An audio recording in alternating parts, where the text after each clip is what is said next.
Bienvenidos a Bonita Radio. Esto no es un cuento, esta es la verdad. Breves segundos, la periodista Carmen Enita Acevedo estará con ustedes. Bonita Radio está disponible en Facebook, Instagram, X, Spotify, YouTube, iVoox y iTunes. Agradecemos a nuestros auspiciadores. Cooperativa Seno Gandía, solidez y futuro. Vegaco, de tu lado siempre. Nuestras transmisiones son viables también gracias al apoyo de ustedes. Pueden enviar sus donativos accediendo a bonitaradio.net. Allí podrán realizar su aportación a través de PayPal o tarjetas de crédito. También pueden acceder a ATH Móvil Negocios y realizar un donativo a Bonita Radio o a Periodismo 21. Pueden enviar un cheque o giro postal a PMB número 284, P.O. Box 194000, San Juan, Puerto Rico 00919-4000. Bonita Radio, esto no es un cuento, esta es la verdad. Con ustedes, la periodista Carmen Enita Acevedo, en directo desde el estudio Roberto el Indio Acevedo. Buenas tardes, 5 de la tarde, que palo es noticia por aquí por Bonita Radio. Soy Carmen Enita Acevedo y esta tarde vamos a tener una entrevista que me parece importante para el momento en que estamos en Puerto Rico, si hay o no propuestas de desarrollo económico, con relación a un mercado que ha sido en el pasado punta de lanza del desarrollo económico en Puerto Rico, y estamos hablando de la industria farmacéutica, que en algún momento se colocó como esa fuente de trabajo para muchos puertorriqueños profesionales, pero para muchos obreros diestros y no diestros que hicieron una vida en la farmacéutica. Y para eso voy a hablar con Eric Santiago Justiniano, quien ha sido una persona que ha estado muchos años en esa industria, pero sobre todo en un momento dado en esta administración llegó a ser el director ejecutivo de Pritco. Y con él quiero abundar sobre todo su experiencia, el momento en que estamos, los retos de esa industria en Puerto Rico, lo que le parece importante que debe hacer no solamente el gobierno, las universidades en Puerto Rico, lo que deben hacer aquellos centros de conocimiento que pueden ser definitivamente caldo de cultivo para esa gente que puede emplearse en esa industria que todo y mucha gente piensa que debería ser otra vez ese proyecto importante para el desarrollo económico de Puerto Rico. Así es que le damos la bienvenida a Eric Santiago Justiniano. Saludos y buenas tardes. Hola, buenas tardes. Un placer estar contigo y con todos tus radioescuchas, tus admiradores de YouTube, etc. Gracias. Un placer muchas gracias. estar contigo. Gracias. Bueno, usted sabe que yo lo llamé y busqué su teléfono hasta por debajo de las piedras, porque así me catalogo cuando digo yo tengo que conseguir a Eric Santiago, porque lo escuché, nunca lo había entrevistado antes. Yo sabía obviamente y manejé de alguna manera la información de que usted fue el designado a Pritco inicialmente. Yo quisiera que usted nos dijera con algunos puntos específicos la experiencia que usted ha tenido en la farmacéutica, que usted, hablando con usted, me nombra a Baxter, que estuvo muchos años en Baxter, que es una de esas farmacéuticas precisamente que vivió la época de oro de las farmacéuticas en Puerto Rico, sobre todo en el área de Carolina, que conozco muy bien porque me crié allí y lo compartí con usted inicialmente, con un padre que viene de esa industria precisamente bien cercano a donde estaba Baxter, Leatherle, Park Davis, Wyatt, etc. Yo entiendo, usted estudió en la Universidad Interamericana en San Germán, tiene una maestría de allí, se formó entonces en la universidad pública privada en Puerto Rico, y de ahí empezó a tener una experiencia con esa industria. Definitivamente eran los años de oro. Sabemos lo que pasó, 936, hubo un proyecto específico del partido de gobierno que en efecto está ahora, de eliminar lo que fue la sección 936, y aquí estamos. De esa experiencia, usted me narra que tuvo una experiencia en planificación y estrategia.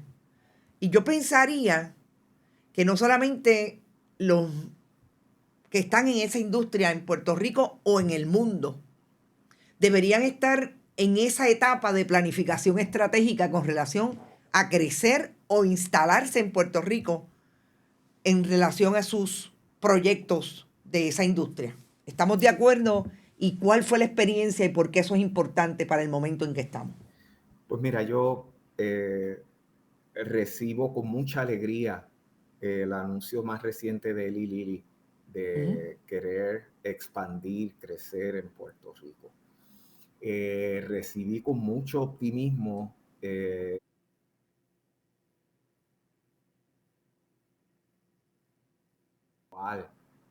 son excelentes noticias. A eso le sumamos lo que Cooper Vision se ha estado comprometiendo por hacer en Puerto Rico y que lo están haciendo. Porque a veces mencionamos como que las empresas se están comprometiendo y no ocurre. Oye, sí, está ocurriendo.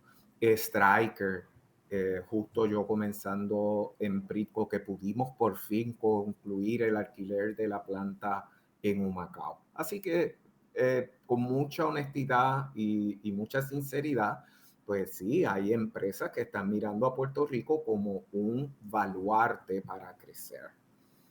No como era antes. Antes, tú en cualquier sector, fuera electrónica, industria de la aguja o textiles, textiles simples, textiles complejos, contratos militares, pharma, medical devices, la opción número 1 era Puerto Rico, por muchas razones. Existía la sección 936, existe aún, pero existía bien agresivamente la Universidad de Puerto Rico con ambos recintos principales.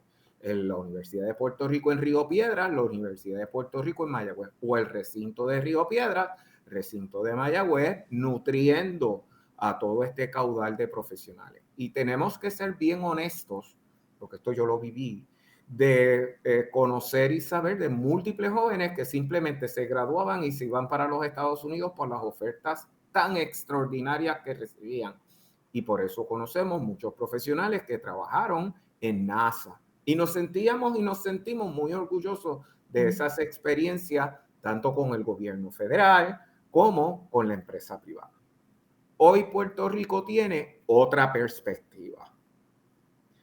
Puerto Rico compite en ciertos nichos. Y ahí es donde entra el tema de cómo la universidad, que es parte del tema que queremos abordar, de cómo la universidad nos ayuda a mantener nichos y cómo las empresas se establecen en Puerto Rico y nosotros los profesionales tenemos que asegurar que dichos nichos se mantienen en Puerto Rico. Veamos. En la industria farmacéutica, un nicho que es indiscutible es la calidad del agua en aquellas áreas donde no hay un superfondo. Y el aspecto ambiental es inmenso, extremadamente evaluable para tú decidir si te estableces en un lugar o no. Así que aquellas áreas, aquellas localizaciones, bendito, de donde yo soy, de San Germán, que hay un superfondo que afecta al pueblo de San Germán, pues sabemos y conocemos que empresas que requieran agua o que simplemente haya condiciones ambientales que no permitan emitir un permiso de uso de dichas facilidades, pues no va a haber un impacto industrial allí, punto. Claro. Pero entonces tienes luego áreas como en Aguadilla, tienes Carolina, que te había mencionado.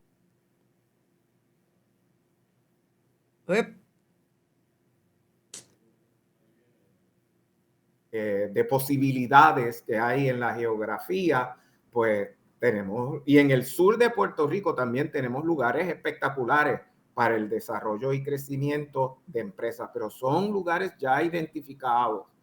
bajo el plan de uso de terrenos como terrenos industriales, porque yo reconozco que hay una preocupación general de estar sembrando mucho cemento y varilla y no sembrando comida.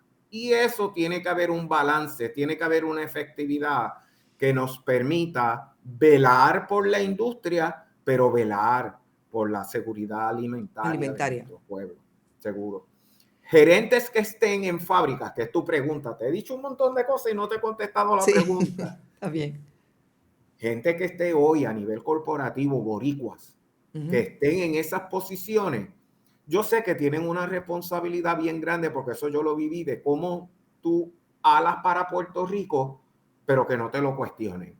Que alas para Puerto Rico y no es un ejercicio de futilidad, sino que es un ejercicio honesto, íntegro, de cómo llegar, de cómo añadir plusvalía al país. Y estas personas deben estar haciendo la gestión como lo han hecho ejecutivos de bien alta jerarquía en las empresas que han hecho anuncios recientemente. A mí me parece interesante cuando usted dice, o vamos a aquel momento, de por muchos factores, Puerto Rico, además de esos nichos, es un lugar donde esas industrias podrían restablecerse o ampliar las que están ya en Puerto Rico. Y yo quisiera que me mencionara por lo menos 3. Y sobre todo, si en efecto uno de esos factores es el asunto empleomanía, por más allá de la educación que Puerto Rico ha tenido y ha desarrollado en la escuela, en la industria, en la universidad pública y en la universidad privada, también tiene que ver con la idiosincrasia del trabajador y trabajadora puertorriqueña. Pues mira, te contestaré la pregunta de esta forma y es un poquito doloroso. En Hormigueros había una empresa que se llamaba Allergan, y por las razones que fuera, ellos decidieron relocalizar o cerrar la planta de Hormigueros y mover esa producción al estado de Texas, a Waco, Texas específicamente. Todos los empleados que trabajan en esa fábrica son boricuas, todos. Se fueron para Waco. Ellos movieron la fábrica, más movieron a la gente para Texas. Entonces, ahí tú te preguntas, ¿pero en qué fallamos en Puerto Rico?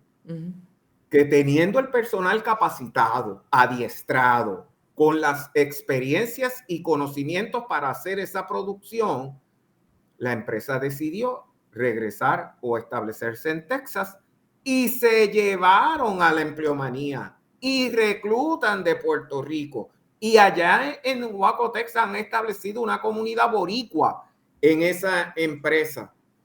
Entonces, tú tienes que profundizar en el tema de talento humano, del capital humano. Del capital, claro. Pues mira, o sea, es innegable las altas calificaciones, el alto nivel de competencia del boricua. Eso, y no es un comentario nacionalista. Nuestra Universidad de Puerto Rico en Mayagüez genera un caudal de ingenieros que es la envidia de toda la región. Hay gente que le encantaría tener por lo menos la mitad del tipo de ingeniero que nosotros graduamos. La Universidad de Puerto Rico en Río Piedras hace sus talleres de investigación y desarrolla ciencia, desarrolla conocimiento, desarrolla propiedad intelectual. Y eso es fundamental para crear las condiciones de desarrollo económico que necesita Puerto Rico. Pero no nos llamemos engaño. Hay 3 indicadores fundamentales que tenemos que observar para decir, mira, si Puerto Rico sigue en crecimiento, sigue en desarrollo económico. Porque a veces yo me pregunto de que hablamos mucho de desarrollo económico y tildar de que Puerto Rico no está desarrollado, como que me choca y te voy a explicar por qué. Okay. Nuestra gente vive más años en promedio que los Estados Unidos y muchos países de los que llamamos desarrollados. Y latinoamericanos también. sobre todo. Seguro. Ujú. Nosotros tenemos una alta longevidad y ese es uno de los 3 factores del indicador de desarrollo humano que las Naciones Unidas miden. Segundo indicador, el nivel de alfabetización. Alfabetización. Ujú. Allí pues pudiéramos tener una argumentación y un debate de cuál ha sido el rol del Estado, de la utilización adecuada de los recursos, por qué no se están dando las pruebas PISA, no tal calce. El haber hecho las declaraciones, quien haya llevado a error a la gobernadora a hablar, a hacer un anuncio sobre la economía de Puerto Rico comparado con Italia y Japón, no Es lo un hizo error, bien. es un error Garrafal. garrafal, Pero mira, yo brutal. entré a los detalles del informe. El informe ignora a las universidades de Japón. Colocan a Japón en el peor percentil de la academia postsecundaria posible que eso se haya evaluado de esa forma e ignora el informe de que en Puerto Rico las pruebas PISA no se están dando. Entonces, Claro. otro elemento, nosotros es verdad que debemos compararnos también con Indiana, Carolina del Norte, lo que está pasando en Texas, lo que pasa en Florida por la alta cantidad de boricuas ubicándose Claro. en Florida. O sea, yo quisiera que esa gente esté en Puerto Rico contribuyendo a que nosotros tengamos un mejor país acá en Puerto Rico, todos abrazados, pero no es así. Pues entonces hay que compararse contra ellos y contra República Dominicana, que no esté en el informe, contra Costa Rica, que no esté en el informe, contra Irlanda, contra Singapur. Cuando tú ves los resultados de Irlanda y Singapur, es sálvese el que pueda.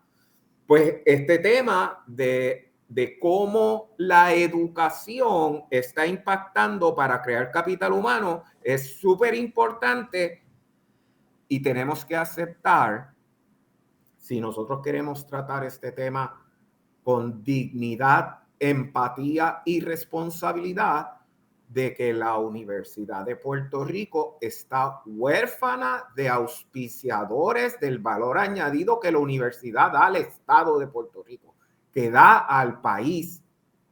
La universidad tiene que tener nuestro apoyo solidario, pero tiene que ser un apoyo perdurable y un apoyo consistente. No puede ser una empatía superficial o circunstancial.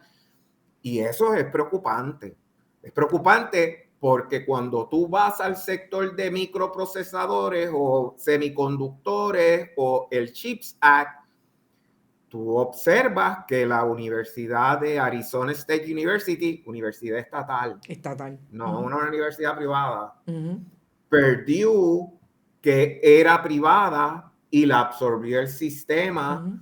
Tú tienes universidades como University of North Carolina, Chapel Hill, universidad estatal, que tienen unas aportaciones brutales, espectaculares para el desarrollo económico de esos estados.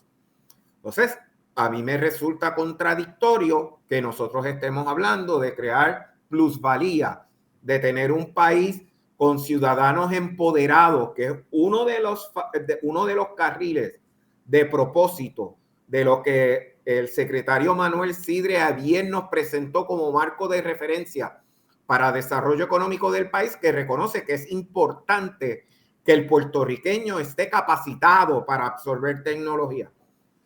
Pues no, yo honestamente no veo. O sea, el debate más reciente es sobre carpinteros, electricistas y plomeros. A eso iba. O sea, usted me está hablando de no solamente la posición ideológica, por decirlo desde el contexto académico, de que la investigación y desarrollo es súper importante y la universidad ha cumplido con eso en otros momentos. De hecho, todavía cumple a pesar de todos los embates económicos que tiene de impacto la Universidad de Puerto Rico. Obviamente, todos los demás saberes, más allá de la investigación y el desarrollo, también tiene que tener la universidad y otra organización educativa en Puerto Rico para gestionar esos técnicos que manejan desde la cultura de esas industrias, toda esa otra parafernalia, si le podemos llamar de alguna manera. Pero lo que nosotros estamos viendo ahora mismo no es un plan estratégico de la Universidad de Puerto Rico, por lo menos lo último que ha presentado Sayira Jordán como presidenta, que se dirija a eso. Es todo lo contrario, son carreras cortas. Es como si la universidad se fuera a convertir, la universidad del Estado. No es que no hagan falta todos los demás colegios técnicos, etcétera. Como que si se convirtiera en un colegio técnico, o como yo le puedo llamar en aquella época del 80 y del 90, en los Matasuiche College, que se convertían para absorber todo el asunto de las becas Pell. Así que hay que hay un tener desfase. cuidado. Sí, totalmente de acuerdo contigo con lo que planteas, pero yo quiero no ser alarmista. Claro. Yo quiero plantearte los datos y uno vernos, o sea, Puerto Rico verse en el espejo de otras localizaciones. Oye, para mí es bien fácil hablar de la República Dominicana porque viví en la República Dominicana y he compartido con excelentes hermanos caribeños que tienen tantas necesidades como nosotros de echar para adelante al país, su familia y a sus hijos. Pero no nos equivoquemos. El presidente de la República Dominicana es graduado del Instituto Tecnológico de Santo Domingo, que es una universidad privada. Uh-huh. Los más altos ejecutivos de las empresas ubicadas en los mejores parques industriales de la República Dominicana son graduados de ingenieros del Instituto Tecnológico de Santo Domingo y luego van a los Estados Unidos, obtienen una maestría y regresan a la República Dominicana. La Universidad Autónoma de Santo Domingo está desarrollando sus profesionales, pero mi experiencia no es que haya una ventaja competitiva entre un graduado de la Universidad Autónoma de Santo Domingo, que es la universidad estatal, versus las universidades privadas, y el INTEC se diferencia bien grandemente. Si nosotros queremos realmente diferenciar a Puerto Rico, nosotros tenemos que ver a la universidad como en el estado de Texas se ve a Texas A&M, como en Arizona se ve a la Universidad del Estado de Arizona, como en California se ve a la Universidad de California, en Los Ángeles, UCLA. Son universidades de prestigio. Son universidades que nos proveen profesionales altamente capacitados. Y entonces, ¿cómo la Universidad de Puerto Rico va a perder ese carácter, esa diferenciación, esa capacidad de proveer los profesionales que el país necesita, que Puerto Rico urge tener? Pues te hago un señalamiento. Hoy Puerto Rico le falta una estrategia de inteligencia artificial. No está PRITS con director ejecutivo, no hay una hoja de ruta de cómo se va a implementar la inteligencia artificial. Hace unos minutos yo estaba reunido con un dueño de un instituto privado que su estrategia es cómo proveer todo lo que la Universidad del Estado no está proveyendo. ¿En qué área? En inteligencia artificial. Entonces, eso nos tiene que llevar a la preocupación. Tiene que ser un cuestionamiento bien alto. Entonces, si el debate es que se necesitan trabajadores de cuello azul, personal no diestro, porque la construcción va a requerir tanto personal, yo honestamente me pregunto cómo un profesor universitario va a medir que un albañil está empañetando bien o mal. Claro. Y no quiero ser sarcástico, porque es que no es la función, es que no es la función de la Universidad del Estado. Volvemos, o sea, por eso es que yo siempre establezco la salvedad. Todos son importantes para el desarrollo económico de Puerto Rico, pero cada uno de esos y esas se ubica donde pueda contribuir desde su capacidad, sobre todo desde su conocimiento, pero además desde lo que quiere. La Universidad del Estado nos forma para precisamente poder venir desde esa investigación y desarrollo en todos los saberes, hasta finalmente llegar a compartir con el otro que técnicamente nos va a empujar y va a aportar en la industria. O sea, esas son las diferencias que yo me cuestiono quién se las está planteando acá. Pero yo quiero seguir en el asunto de la universidad y usted veo que tiene en su hoja de vida una experiencia allí en la universidad, el recinto universitario en Mayagüez.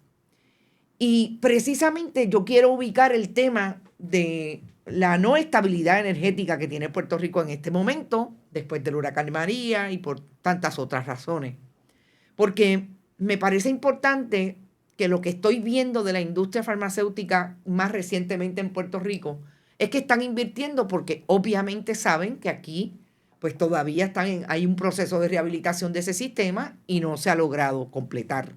Totalmente. ¿A usted no le parece que eso es una limitación?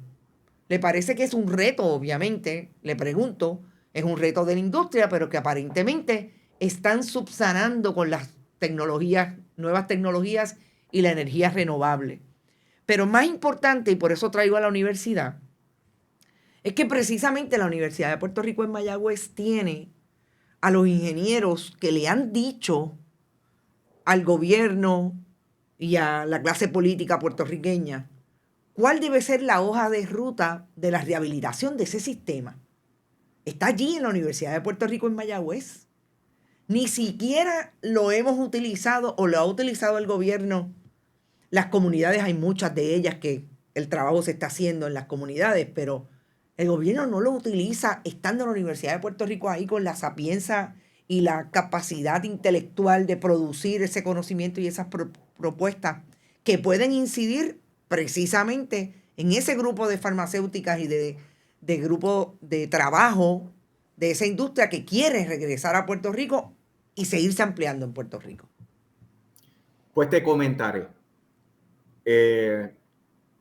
Es un mar de incertidumbre que tenemos que resolver. Y voy por partes. Número uno, a los profesores y estudiantado de la Universidad de Puerto Rico, sea de Mayagüez, sea de Río Piedra, sea de los distintos recintos que existen hoy a través del país. Hay que darle los talleres, el espacio, no taller educativo, taller de trabajo. De trabajo. Ven, llega a la Autoridad de Energía Eléctrica, llega a la Autoridad de Acueductos y Alcantarillado, llega al Departamento de Transportación y Obras Públicas. Ven, trabaja en la infraestructura del país en tu proceso de formación profesional. A eso se le llama internado. En otros países se le llama pasantías. En el colegio le llaman plan co-op. El nombre que se le quiera dar. Pero vamos a proveerle a estos jóvenes la oportunidad de tener 6 meses de experiencia profesional en las corporaciones públicas del Estado, porque hoy muchos de estos jóvenes a donde van es a Amgen, a Fresenius, Boston Scientific, Medtronic, a los sospechosos usuales, a las empresas grandes que los usan, se obtiene beneficio de ese conocimiento desarrollado en la universidad, pero es para los productos que estas empresas elaboran. No hay un efecto multiplicador para el beneficio del pueblo. Energía eléctrica, hay que resolver ese problema. El fiasco que ha habido en estos meses recientes con la Autoridad de Acueductos y Alcantarillado es imperdonable. Eso no tiene otra forma de caracterizarlo.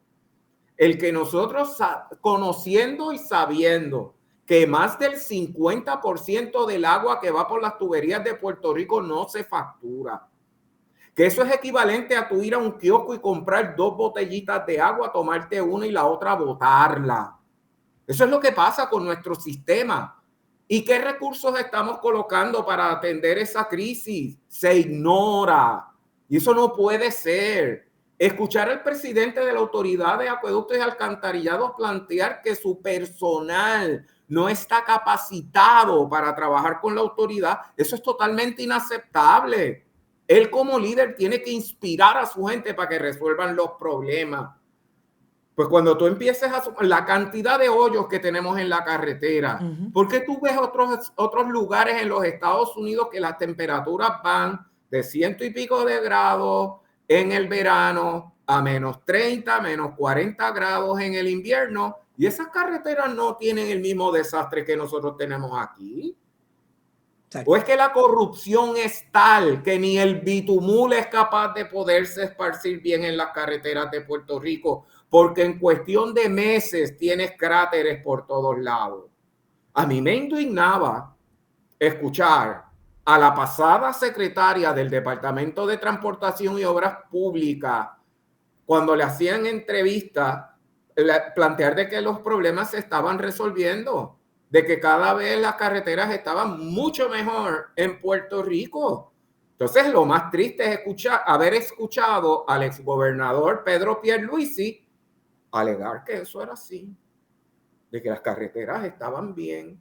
Pues entonces, cuando tú ves los problemas del país, inmediatamente te das cuenta de que ¿cómo es posible que estudiantes y profesores de la Universidad de Puerto Rico fueron adjuntas y le trajeron una solución real de calidad de vida, de solución energética a través de Casa Pueblo adjuntas?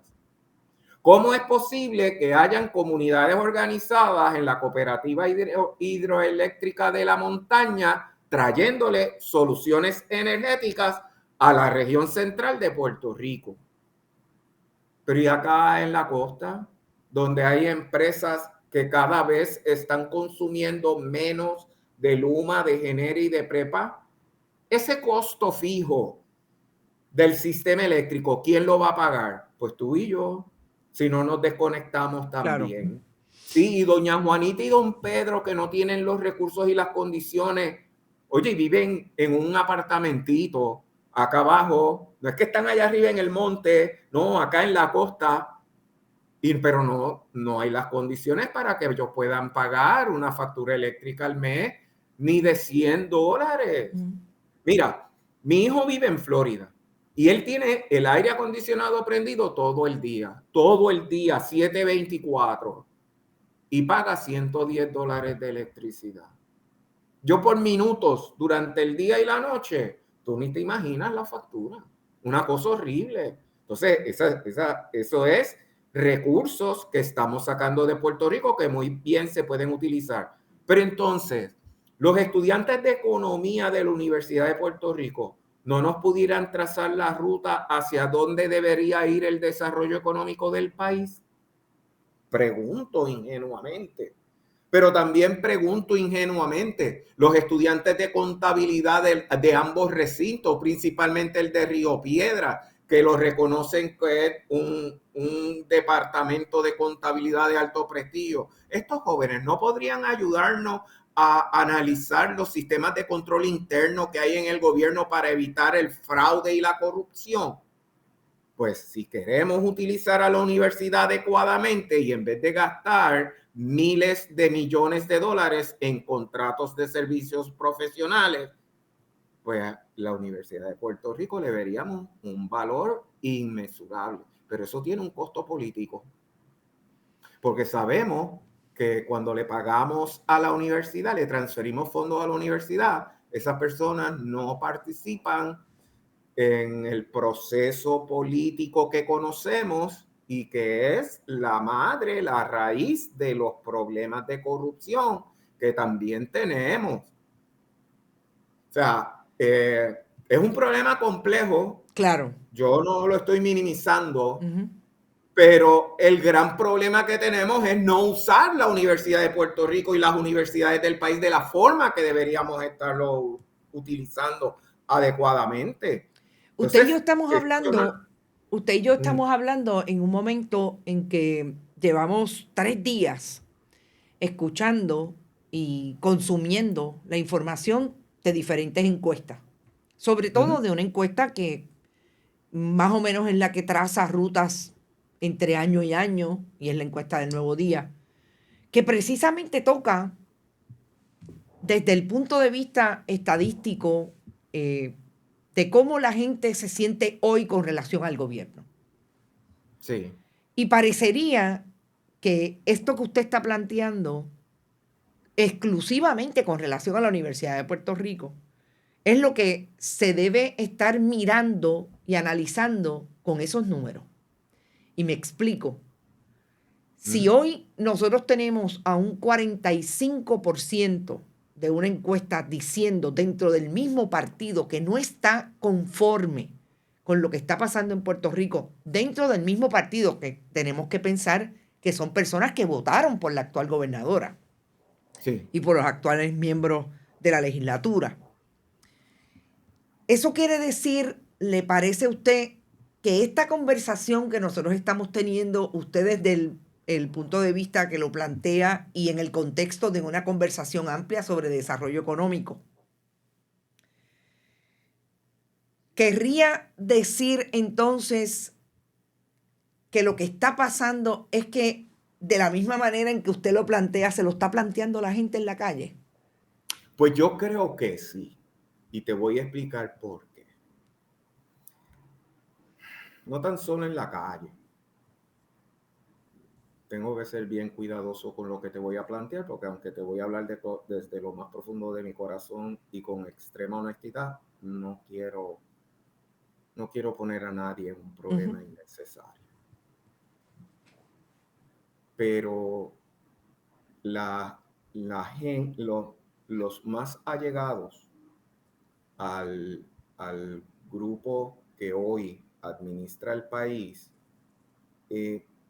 tienen ante ellos un problema serio de un debate de si yo traigo personas que me sean extremadamente leales desde un punto de vista político versus que estén altamente cualificados para ejercer su función. Y eso, pues, la política pública que define la organización, pues establece cuál es el paso a seguir. Y tú me preguntarás, Santiago, le estás dando vueltas a un lechón que el carbón está apagado. Así que tú no me estás diciendo nada. Pues te voy a decir, te voy a confesar. Cuando yo estuve como director ejecutivo de la compañía de fomento industrial, yo pedí reclutar una persona, uno. Y esta persona que recluté era un joven que había llegado a vicepresidente de operaciones de una empresa que manejaba logística, distribución, reciclaje, comercio internacional, con unas destrezas de liderazgo y de comunicación por encima del promedio. Yo tenía y tengo absoluta confianza en él. Y lo veía a él muy capacitado para poder atender dos temas. El tema de la zona libre que PRITCO tiene, que no es otra cosa que la herramienta que tiene el pueblo de Puerto Rico para evitar que las tarifas de Donald Trump impacten terriblemente al país. Y para eso hay herramientas. Y eso hay que manejarlo adecuadamente. Claro. Y en adición, el joven era bilingüe. El joven estaba altamente calificado, pues por las razones que sea, que yo estoy claro que tú entiendes lo que te quiero decir, no me permitieron reclutarlo. Entonces, eso no puede ser. Eso no podemos operar de esa forma. Si de la única forma que yo puedo tener personal a mi alrededor no es porque están altamente calificados, sino porque tienen una manera de ver el mundo muy constante y consecuente con un grupo político como tal, pues no vas a tener los mejores resultados. Para mí, ahí está la raíz del problema. Cuando tú no tienes los mejores cuadros, no tienes el mejor capital humano, no vas a tener los mejores resultados. Y ahí está el issue. ¿Y a usted le parece que el país le está dando la vuelta a eso, independientemente de lo que vaya a hacer políticamente con el voto dentro de 3 años? El país le está dando la vuelta a eso y hoy hay otra noticia relacionada con los dueños de restaurantes que están diciendo no podemos con la carga de la Autoridad de Energía Eléctrica. Dios mío. O sea, pero es increíble que las mismas personas que pidieron precisamente la intervención, y aquí voy a hablar de lo que fue una campaña política demonizando al otro Sí, exclusivamente porque supuestamente eran comunistas, etcétera, etcétera, que no es otra cosa que la propaganda. sí. Entonces, esos mismos que hicieron aquellos anuncios y demonizaron y dijeron, están hoy pidiendo cacao en la legislatura. Sí, me estás hablando de lo que se llamó democracia es progreso. Es prosperidad. Es Exacto, prosperidad, perdón. Sí. exacto. Estamos para hablar las cosas como son. Como Y son estamos hablando de la demonización de la alianza de la y de la alianza. izquierda. Y Puerto Rico tiene que madurar, tiene que progresar, es cierto. Exacto. Pero yo también te digo esto. Sí, Se eligió a Mandani como alcalde de Nueva York, sí. con una agenda demócrata socialista, Sí. así expresado, autoidentificado de esa forma. ¿no? Sí, Yo él soy es claro, demócrata él es honesto en socialista, eso. ¿verdad? Ujú. Pues entonces, no nos llamemos a engaño de que si de aquí a 2 años y medio en la ciudad de Nueva York hay problemas, pues es un argumento a favor de.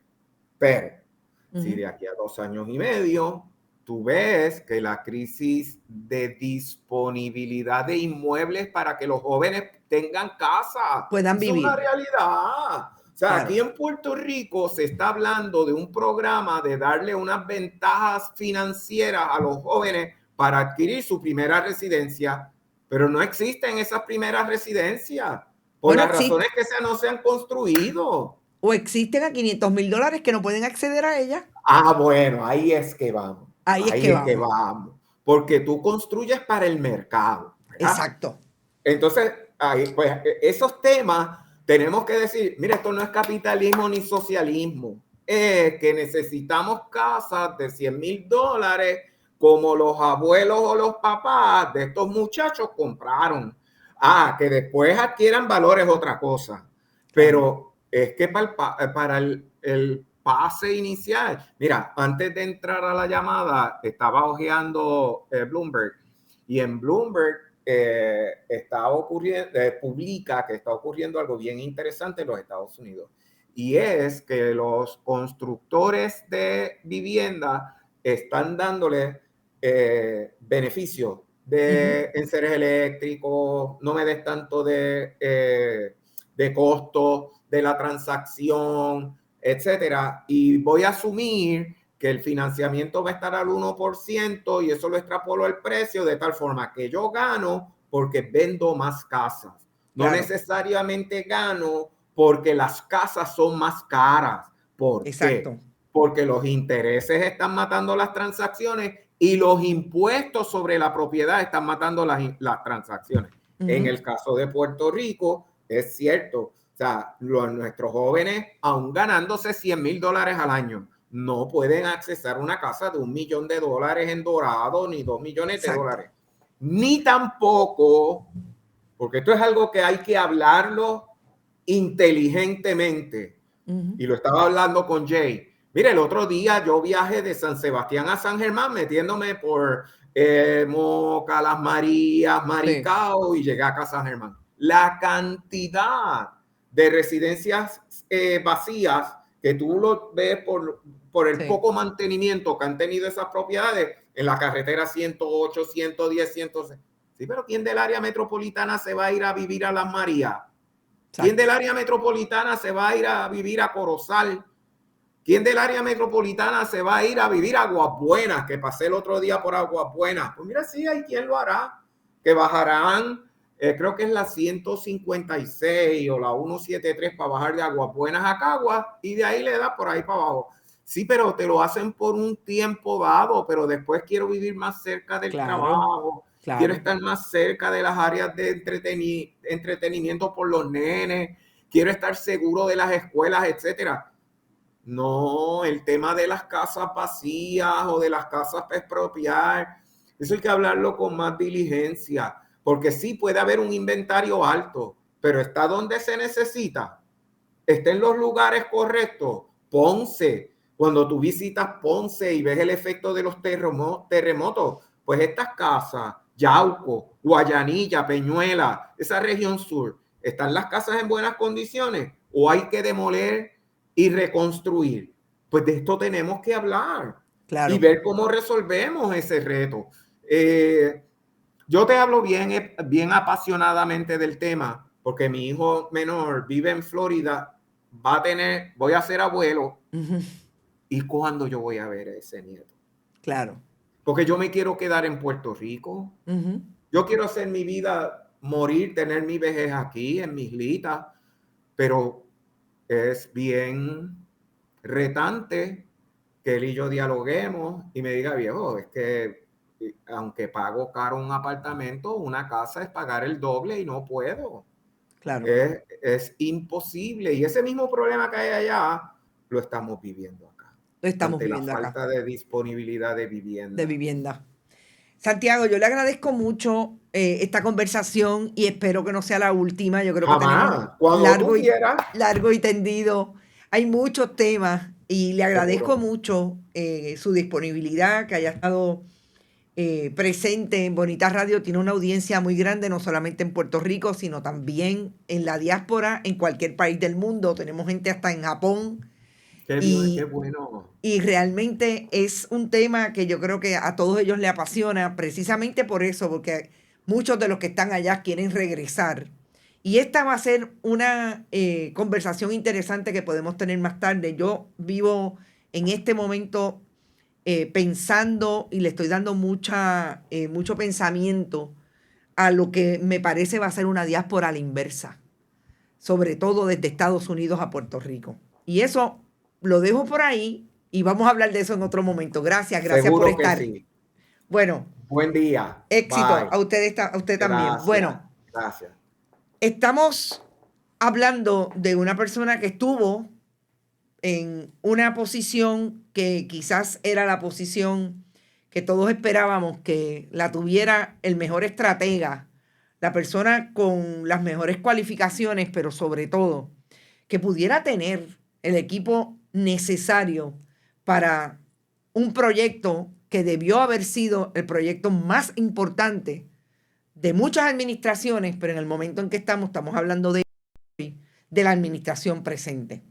Nosotros vamos a hacer análisis de esta entrevista cuando obviamente ustedes tengan oportunidad de verla y compartirlo con ustedes como es siempre. Gracias por estar. Recuerden, compartan los contenidos, vayan a bonitasradio.net si pueden y donen a través de PayPal, tarjetas de crédito, Periodismo 21 en ATH Móvil, Bonitas Radio, y también pueden hacerlo en fundacionperiodismo21.com. Éxito y nos vemos a la próxima. Este programa fue traído a ustedes por Cooperativa Seno Gandía, Solidez y Futuro. Vega Coop, de tu lado siempre. No olvide que puedes realizar sus donaciones a través de ATH Móvil Negocios, a Bonita Radio o a Periodismo 21. O puede acceder a nuestra página de internet bonitasradio.net y donar a través de PayPal o tarjetas de crédito. También puede enviar cheques o giros postales a nombre de la Fundación Periodismo Siglo XXI, PMB 284, P.O. Box 194000, San Juan, Puerto Rico 00919-4000. Bonita Radio, esto no es un cuento, esta es la verdad.